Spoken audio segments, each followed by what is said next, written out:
Hello, Part2 51 students. I'm here to show you a really cool website and some more examples about the logic of central limit theorem and sampling distributions. So I'm at this website, onlinestatsbook.com. I will post that link in the week 11 materials so that you can actually play around with this website yourself. What it does is it starts with a population or probability distribution. So when it says parent population, this is the actual data in the population. So in this example, we start off with some normally distributed data. It says normal. It has a mean of 16, a median of 16, and a standard deviation of 5. Now imagine from this overall probability distribution, I draw 5 observations. And then of those 5 observations, I get a mean. That's this little blue dot right here. So I drew 5 observations at random from this sampling, from this probability distribution, plotted them out, got a mean. Let's say I do this again. Took another 5 at random and got a mean. Let's do this again. 1, 2, 3, 4, 5, and a mean. 1, 2, 3, 4, 5, and a mean. And one more time. Cool. So at this point, I have now 5 times pulled 5 observations from this parent population. For each sample of 5, I have calculated a mean and have plotted it. So far, we don't have a mean yet. We have a median of 15. Let's speed this up a little bit further. So let's do another 5. So if we look down here, we're now seeing 10 samples of 5 have been now drawn from this top parent population, and their means have been calculated and drawn out. So far, it has a mean of 806, a median of 15, and a standard deviation of 8.16. So it's not quite looking like our parent population.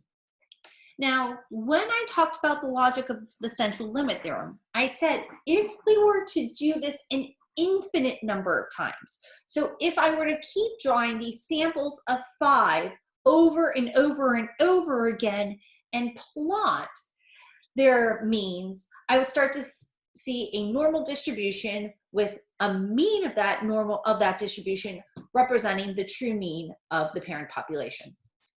So to speed this process along, I'm going to pull 10,000 samples from this parent population.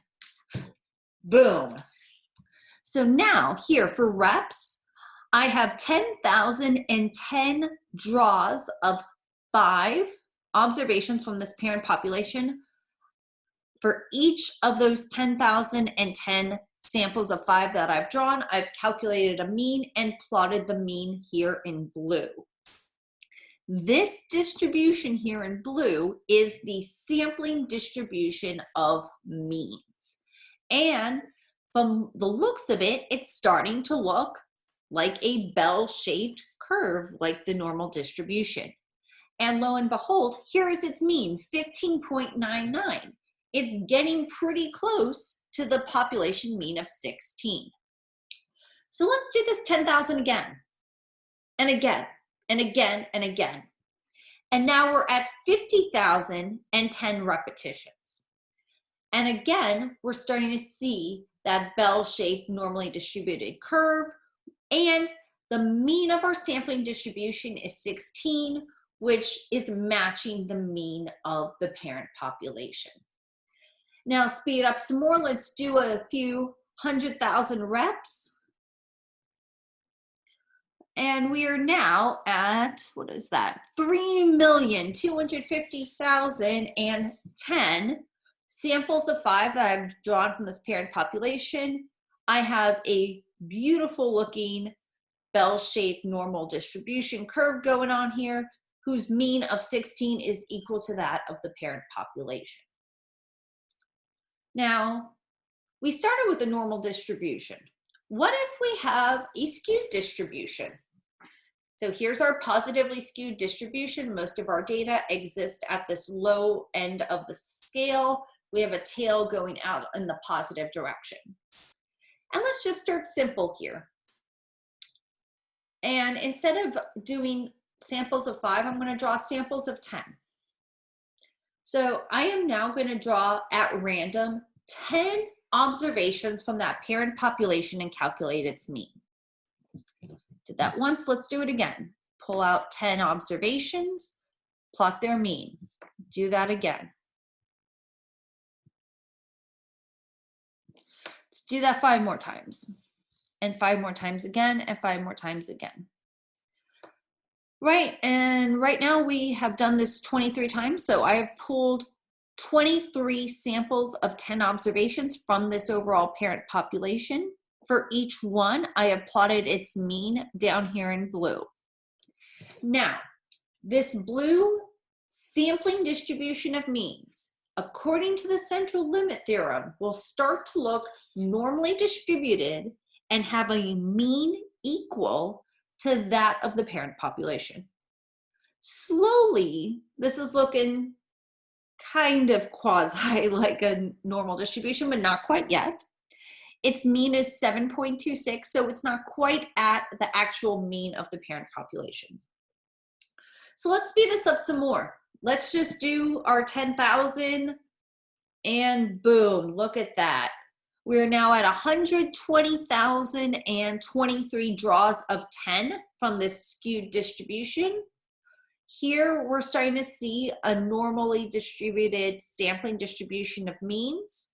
The mean of that sampling distribution is 8.07, which is pretty close to the overall mean. Let's do this another few 10,000 times, maybe a few more 100,000 times. And we are now at 2,690,023 draws or samples of 10 from this parent population. Looking at this, we have a normally distributed sampling distribution of means. The mean of that sampling distribution is 8.08, which is exactly the same as the mean of the parent population. Finally, let's look at this on a uniform distribution.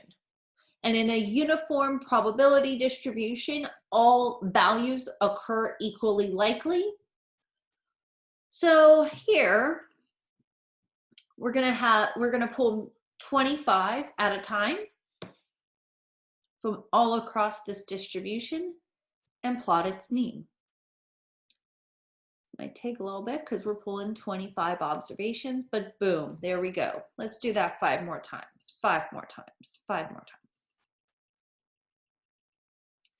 And here at 101 samples of 25 from this uniform distribution, we're starting to see a normally distributed sampling distribution of means. And again, let's compare the mean of the sampling distribution, 16.07, to the mean distribution of the parent population, which is 16. We're getting pretty close. Let's do this a few more times. Speed it up and do it a few more thousands of times and tens of thousands of times. That looks good. So now we have done this 3,110,191 times. We now have a nice normally distributed curve. Its mean is 16, which is the same mean as this uniform population. Another thing I want to show you, last thing I want to show you, let's go back to our normal distribution in our parent population. When